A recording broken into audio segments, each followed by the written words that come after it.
There is a group of people in northern Tanzania who go to bed without an alarm, wake up without one, and never once describe themselves as tired. They don't take sleep medication, they don't track their sleep, they've never heard of sleep hygiene.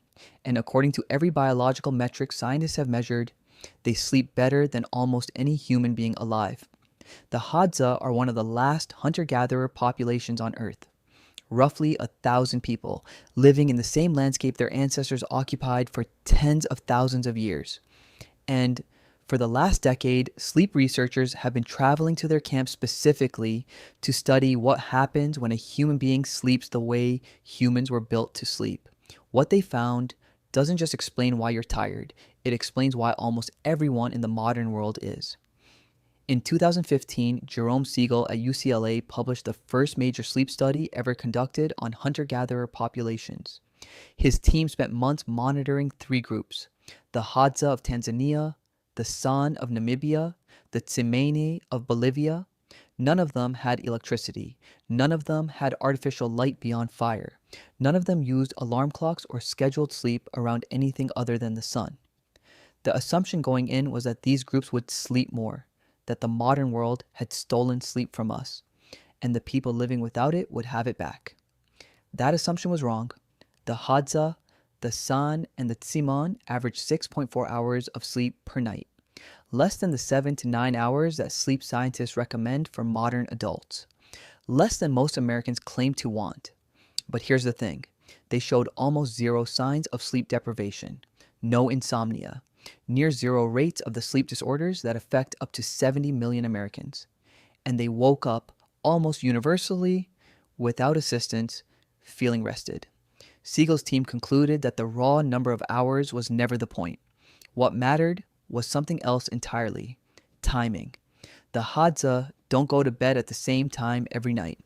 They don't set a schedule, but almost without exception, they fall asleep a few hours after sunset and they wake up around dawn.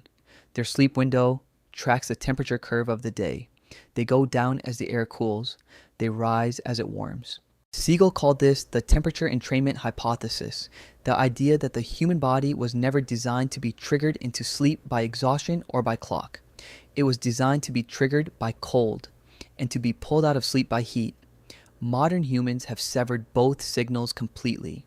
We heat our homes to the same temperature all night. We sleep in the same artificial climate, whether it's January or July. And then we wonder why we can't fall asleep naturally, and why waking up feels like climbing out of something. But the timing is only part of what Siegel's team documented.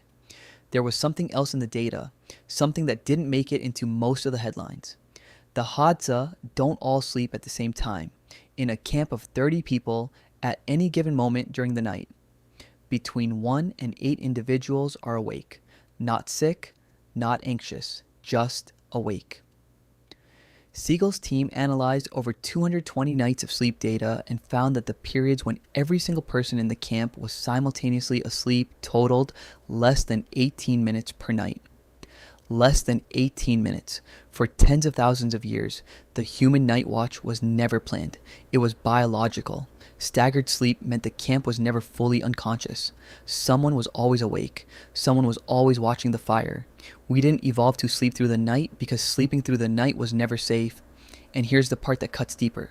The Hadza don't experience insomnia as a disorder. When a Hadza person wakes at 2 a.m., they don't lie there catastrophizing about the fact that they're awake. They don't check the time. They don't run calculations about how many hours they have left. They're just awake. They sit with it. Sometimes they talk quietly. Sometimes they tend the fire. Sometimes they lie in the dark and do nothing at all. Anthropologist David Sampson, who has spent years studying Hadza sleep, noted that this response, the total absence of anxiety about waking, may itself be part of the biological design. Modern insomnia, he argued, is not just a waking, it's the panic around the waking. It's the story we've built about what waking in the night means.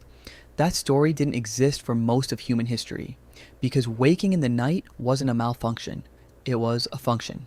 In 2001, historian Roger E. Kirch documented over 500 historical references to something called first sleep and second sleep, medieval prayer books, court records, private diaries, all describing the same thing. People went to sleep at dark, woke in the middle of the night for 1 to 2 hours, then slept again until dawn. The wakeful window between them wasn't insomnia. It was its own state. Physicians recommended it for reflection. Couples used it for intimacy. Writers use it to think. That state is gone now. Not because we evolved past it, because we lit it out of existence. So the next time you wake up in the middle of the night, maybe don't see it as a failure. For most of human history, it wasn't a problem to solve. It was simply part of being human.